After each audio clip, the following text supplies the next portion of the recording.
Next we have question number 27, which of the following statements, हमें बताना है कौन सी स्टेटमेंट यहाँ पर सही है, और वो डिस्क्राइब करती है किसको, surface area to volume ratio को, जब सेल ग्रोथ की बात होती है। एक चीज़ आपने याद रखनी है, जब भी आप सेल ग्रोथ की बात करेंगे, जैसे सेल ग्रो होता है तो उसके साथ साथ उसका वॉल्यूम क्या होगा, उसका वॉल्यूम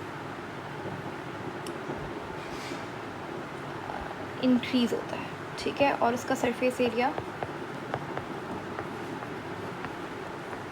डिक्रीज़ होता है, ठीक है। जैसे जैसे सेल बड़ा होता है उसका वॉल्यूम इंक्रीज़ होगा और सरफेस एरिया डिक्रीज़ होगा, you need to remember that. अब यहाँ पे अगर आप रेशो की बात करें, surface area to volume ratio ऐसे लिखेंगे, वॉल्यूम क्या आ रहा है, डिनोमिनेटर के अंदर आ रहा है, सरफेस एरिया आपका नॉमिनेटर के अंदर आ रहा है, ठीक है। तो सरफेस एरिया डिक्रीज़ हो रहा है, वॉल्यूम इंक्रीज़ हो रहा है, तो ओवरऑल रेशो के अंदर यहाँ पे डिवीजन हो गई है, नॉमिनेटर बढ़ रहा है, तो इसका मतलब क्या है कि आपके पास यहाँ पर जो रेशो है, ओवरऑल रेशो, वो क्या होगा, वो डिक्रीज़ होगा, ठीक है, डिक्रीज़ होगा, सही है। रिमेन कांस्टेंट नहीं, इंक्रीज़ होगा नहीं, रेशो वेरी करता है हर सेल पे, विच इज़ नॉट राइट, हर सेल के लिए वॉल्यूम बढ़ता है, सरफेस एरिया डिक्रीज़ होता है। अनरिलेटेड है तो नहीं, कौन सा ऑप्शन सही है यहाँ पे, ए। फिर है question number 28, which of the following statements regarding Golgi is correct. आपको गोल्जी एपरेटस या फिर गोल्जी बॉडी आप कह सकते हैं, इसके रिगार्डिंग आपको बताना है कौन सी स्टेटमेंट सही है। गोल्जी हमारे पास एक ऐसा ऑर्गेनल है जिसका काम होता है प्रोटीन की पैकेजिंग करना, ठीक है, उसे मॉडिफाई करना, मॉडिफिकेशन करना, पैकेजिंग करना, ये प्रोटीन का काम होता है, गोल्जी का काम होता है। अब गोल्जी के पास जो प्रोटीन आ रहा है वो वेसाइकल की फॉर्म में आता है, और वो RER जहाँ पे राइबोसोम्स प्रेजेंट होता है वहाँ पे प्रोटीन बन रहा है, तो मॉडिफिकेशन पैकेजिंग के लिए ये गोल्जी के पास आता है। अब गोल्जी में हमारे पास इस तरीके से दो फेसेस होता है, इस यहाँ पे ये ट्रांस फेस है, ये सिस फेस है, ठीक है। आपका जो ट्रांस फेस है यहाँ पे क्या होता है, जस्ट अ सेकंड, एक मिनट,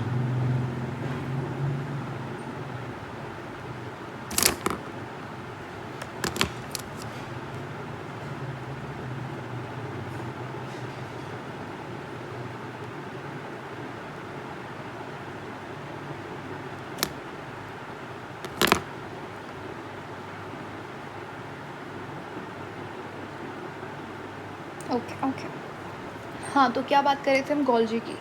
यहाँ पे हमारे पास इस तरीके से गोल्जी के दो फेसेस होते हैं। प्लांट के अंदर जो गोल्जी होती है वो बहुत ही छोटे पीसेस के अंदर, पार्टिकल्स के अंदर स्कैटर्ड होती है पूरे साइटोप्लाज्म में, उसे आप कहते हैं डिक्टियोसोम्स, ठीक है। Golgi in plant is called as dictyosome. अच्छा, गोल्जी के दो फेसेस होते हैं जो यहाँ पे आप इसको सिस बोल सकते हैं, इसको सिस बोल सकते हैं। सिस वो फेस है, जस्ट आपने याद रखना है, सिस फेस वो फेस है जहाँ पे जो वेसाइकल्स होंगे वो एंटर होंगे, ठीक है। अगर मैं मानूँ ये सिस फेस है, तो यहाँ पे हमारे पास जो वेसाइकल्स हैं RER से, वो यहाँ पे एंटर होंगे, ठीक है। उसके बाद ये खाली जगह ल्यूमेन कहलाती है, ये ट्रांसफेस है। ट्रांसफेस से क्या होगा कि जो वेसाइकल्स होंगे, जो अब मॉडिफाई हो चुका है प्रोटीन, वो वेसाइकल की सूरत में सिक्रीटरी वेसाइकल की फॉर्म के अंदर बाहर निकलेगा यहाँ से, तो न्यूली फॉर्म्ड वेसाइकल्स ट्रांसफेस से बाहर निकलता है, ठीक है। ये जो आप फोल्ड्स देख रहे हैं, ये फोल्ड्स कहलाते हैं सिस्टर्नी। तो अब यहाँ पे ऑप्शंस देखते हैं। Golgi apparatus processes and process करता है, पैकेज करता है प्रोटीन को, जो कि एक्सपोर्ट होता है सेल से, विच इज़ राइट, ठीक है। प्रोटीन को बाहर जाके भी तो काम करना है, तो वो जो पैकेजिंग होती है, उसकी प्रोसेसिंग होती है, वो गोल्जी में होती है, बिल्कुल सही बात है। ये प्रोसेस करता है लिपिड मॉलिक्यूल्स को, जो कि गलत है, क्योंकि लिपिड का बनना SER स्मूथ एंडोप्लाज्मिक रेटिकुलम से कंसर्न है। उसके बाद before exiting the cell the protein packaged and the Golgi are transported to, नहीं ऐसा नहीं होता, न्यूक्लियस। अब क्योंकि गोल्जी के पास जो सिक्रेटरी वेसाइकल है वो न्यूक्लियस में थोड़ी जाएगा, वो तो सेल के बाहर जाएगा, ठीक है। कोई भी ट्रांसलेशन वेरिफिकेशन जैसा कुछ भी नहीं होता। लाइसोसोम्स, अच्छा, लाइसोसोम भी हमारे पास एक स्पेशल सिक्रेटरी वेसिकल ही है जो कि गोल्जी से निकलता है। तो लाइसोसोम डाइजेस्ट करता है वेसिकल को जो कि गोल्जी से निकल रहे हैं। भाई फ़ायदा क्या था, हमने इतना मेहनत करके बनाया, अब आप लाइसोसोम डाइजेस्ट करवा रहे हो? नहीं, कोई गोल्जी होता ही नहीं न्यूरॉन्स के अंदर, नहीं। तो यहाँ पे option A is right option. फिर है आपके पास question number 29, in which reactions glycolysis are isomerase enzyme. कौन से ग्लाइकोलिसिस के स्टेप के अंदर आइसोमरेज एंजाइम इन्वॉल्व होता है? यहाँ पे बेटा देखें, हमारे पास पहले तो समझना इंपॉर्टेंट है ग्लाइकोलिसिस क्या है। मैं बहुत बार पहले भी मैंने मेंशन किया है कि जब आप बात करते हैं बायो आईएमएट की, तो वहाँ पे जो मुझे लगता है कि मैंने जितने भी क्वेश्चंस देखे हैं उनमें सबसे ज़्यादा क्वेश्चंस रेस्पिरेशन वाले चैप्टर से थे। मतलब एक पेपर में आपको, एक पास्ट पेपर में आपको 1-2 क्वेश्चन तो मिलेगा ही, ठीक है, इस टॉपिक से। अभी रीसेंट वाले जो पेपर्स थे खासकर, तो जैसे कि वो पूछ लेगा कि ग्लाइकोलिसिस कहाँ पे हो रहा है, तो साइटोप्लाज्म में हो रहा है। उसके बाद कौन सा स्टेप एरोबिक के अंदर कॉमन है, तो ग्लाइकोलिसिस कॉमन है। तो ये बायो एनर्जेटिक्स अच्छा खासा इंपॉर्टेंट टॉपिक है। इसके अलावा अभी आप देखेंगे कि आपको इलेक्ट्रॉन ट्रांसपोर्ट चेन, जो कि बहुत ही अनकॉमन टॉपिक है, इतना डिटेल में नहीं पढ़ाया जाता, लेकिन आई वुड सजेस्ट इम्पॉर्टेंट है, क्योंकि आप इसी पेपर के अंदर, आई गेस ये था, ये तो 2023 का पेपर है या फिर 2024 का पेपर था, कहीं पे इलेक्ट्रॉन ट्रांसपोर्ट चेन के हवाले से क्वेश्चन था और काफ़ी डिटेल में वो सवाल पूछा हुआ था। तो in short, bioenergetics specially cellular respiration is a very very important topic, so don't miss it, ठीक है, at any cost don't miss it. So थोड़ा सा इंट्रोडक्शन दे दूँ यहाँ पे। सेलुलर रेस्पिरेशन हमारे पास, सेलुलर रेस्पिरेशन यहाँ पे इसके 3 स्टेप्स होता है। सबसे पहला है आपके पास ग्लाइकोलिसिस। ग्लाइकोलिसिस में क्या हो रहा है, अब देखिए सेलुलर रेस्पिरेशन फोटोसिंथेसिस का उल्टा है। फोटोसिंथेसिस एक एनाबॉलिक प्रोसेस है, ग्लूकोज बन रहा है। रेस्पिरेशन एक कैटाबॉलिक प्रोसेस है, इसमें ग्लूकोज टूट रहा है और उससे हमें क्या मिल रहा है, एटीपी मिल रहा है, ठीक है। अब ये हमारी सेल क्या करता है, बहुत मज़े लेकर ग्लूकोज को तोड़ता है 3 स्टेप्स में। पहले क्या होता है, ग्लूकोज टूटता है, पायरुवेट में तब्दील होता है, एक ग्लूकोज से 2 पायरुवेट बनता है और यहाँ पे कुछ 2-3 एटीपी भी निकलता है। ग्लाइकोलिसिस में 2 एटीपी निकलता है, नेट एटीपी। ये भी क्वेश्चन पूछा गया था कि ग्लाइकोलिसिस में कितना नेट एटीपी निकलता है, तो 2 निकलता है, ठीक है। दूसरा स्टेप हमारे पास क्रेब्स साइकिल होता है, यहाँ पे इसको क्रेब्स साइकिल बोलेंगे, ठीक है। सिट्रिक एसिड साइकिल भी बोल सकते हैं। ये हमारे पास माइटोकॉन्ड्रियल मैट्रिक्स में होगा, माइटोकॉन्ड्रियल मैट्रिक्स में होगा। ये कहाँ पे होगा, ये साइटोप्लाज्म में होगा। This is a common step among prokaryotic and eukaryotic cell. तीसरा स्टेप है हमारे पास इलेक्ट्रॉन ट्रांसपोर्ट चेन। इसके अंदर बहुत सारे कॉम्प्लेक्सेस प्रेजेंट होता है।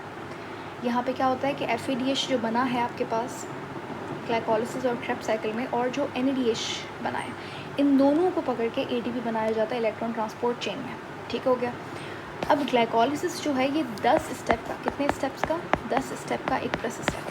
पहले 5 स्टेप के अंदर क्या हो रहा है कि हम लोग एनर्जी इन्वेस्ट कर रहे हैं, वो इन्वेस्टिंग फेस है। और लास्ट 5 स्टेप्स जो हैं वो हमारे पास प्रोडक्टिव स्टेप्स हैं, क्योंकि उसके अंदर हमें एनर्जी मिल रही है। नेट ATP ग्लाइकोलिसिस में कितना मिलता है, 2 ATP मिलता है।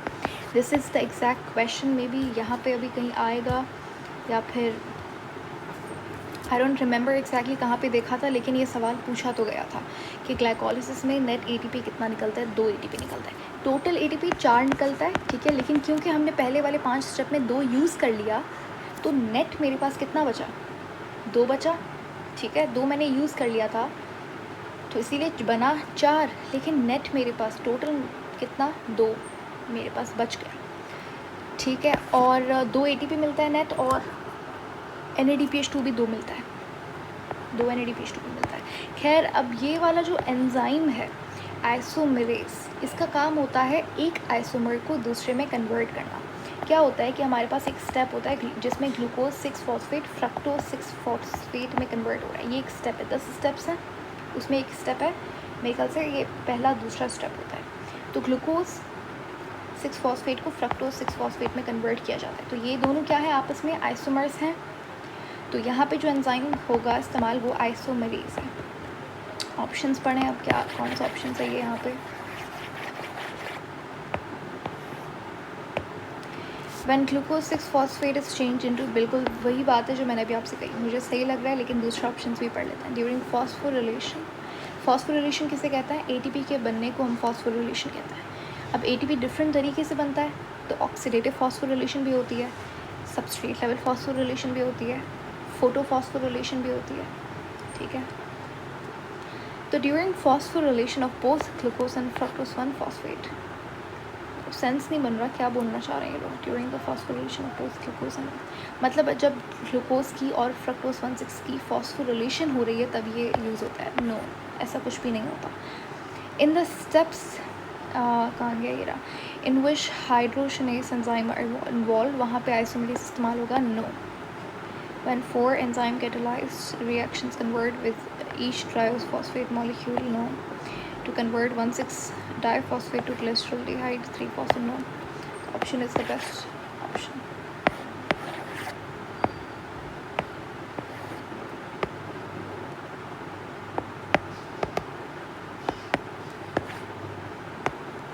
ठीक है।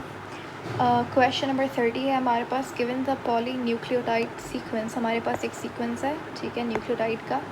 उसने कहा है कि बताइए कि इसका 5 प्राइम एंड कहाँ पे होगा। अब एक चीज़ आप यहाँ पे ध्यान से समझें, ये बेसिकली क्या बोलना चाह रहा है कि हमारे पास एक डीएनए का छोटा सा सेगमेंट उन्होंने ले लिया जहाँ पे ये वाली न्यूक्लियोटाइड्स लगी हुई हैं, यही है AUGCC, ठीक है, यही है। वो कह रहे कि बताइए इसका 5 प्राइम एंड क्या होगा। जिसको नहीं पता तो डीएनए में 2 स्ट्रैंड्स होती हैं, एक होती है 5 प्राइम, एक होती है 3 प्राइम, 2 एंड्स जो होती हैं। दूसरी वाली स्ट्रैंड जो होगी वो इसकी ऑपोजिट होगी, यानी कि 5 के अगेंस्ट 3 होगा, 3 के अगेंस्ट 5 प्राइम होगा। अब ये डिपेंड करता है आपके पास फॉस्फेट कौन से वाले एंड पे है। जहाँ पे फॉस्फेट एंड हो रहा है वो 5 प्राइम है, ठीक है। जहाँ पे यहाँ पे फॉस्फेट है तो यहाँ पे 3 प्राइम पे क्या होगी आपके पास, बेस होनी चाहिए। तो ये आपके पास फॉस्फेट की पोजीशन पे, फॉस्फेट ग्रुप की पोजीशन पे डिपेंड करता है। तो 5th वाले पे फॉस्फेट लगा हुआ होता है, इसका ऑपोजिट हो जाती है अगली वाली स्ट्रैंड, ठीक है। हमेशा जो आपके पास ट्रांसक्रिप्शन होती है, सॉरी जो डीएनए की डुप्लीकेशन होती है वो हमेशा 5 प्राइम टू 3 प्राइम होती है, ठीक है। ये इस सीक्वेंस में यानी कि 5 से 3 की डायरेक्शन में डीएनए की रेप्लिकेशन होगी। इट्स इम्पॉर्टेंट क्वेश्चन, ठीक है। अब एक और सवाल कि जो आपके पास डीएनए है जिसको देखकर नया डीएनए बनाया जाता है, ये ओल्ड है ये न्यू है, तो ये जो नया डीएनए की स्ट्रैंड होती है इसको हम बोलते हैं टेम्पलेट। टेम्पलेट बोलते हैं कोई भी ऐसी चीज़, जैसे हम डिज़ाइनिंग के अंदर, ग्राफिक डिज़ाइनिंग के अंदर हमारे पास हम लोग कहते हैं मुझे एक टेम्पलेट चाहिए। टेम्पलेट यानी कि जिसको देखकर आप एक नई चीज़ बनाओगे, तो ये डीएनए की टेम्पलेट है। तो नया डीएनए मैंने आपको बताया कि 5 प्राइम टू 3 प्राइम बनता है हमेशा, ठीक है। तो जो टेम्पलेट होगा वो इसका ऑपोजिट होगा, यानी कि टेम्पलेट हमेशा 3 प्राइम टू 5 प्राइम होगा। जिसको ये बात समझ आ गई वेल एंड गुड, नहीं आई परफेक्टली फाइन। कभी ये टॉपिक जब हम कवर करेंगे तब होपफुली मैं वहाँ पे समझा सकूँगी।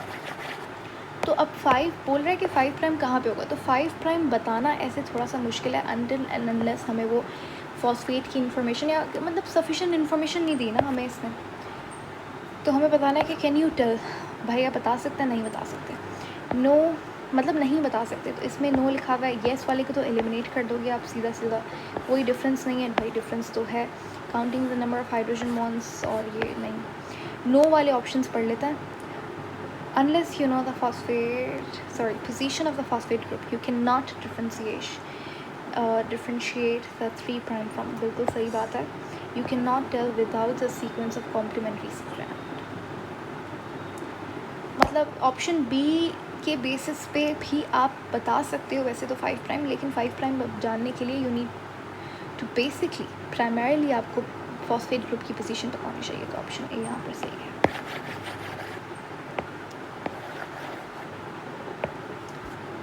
कितने क्वेश्चंस हैं हमारे पास? ओके, 2 लास्ट क्वेश्चंस रह गए हैं।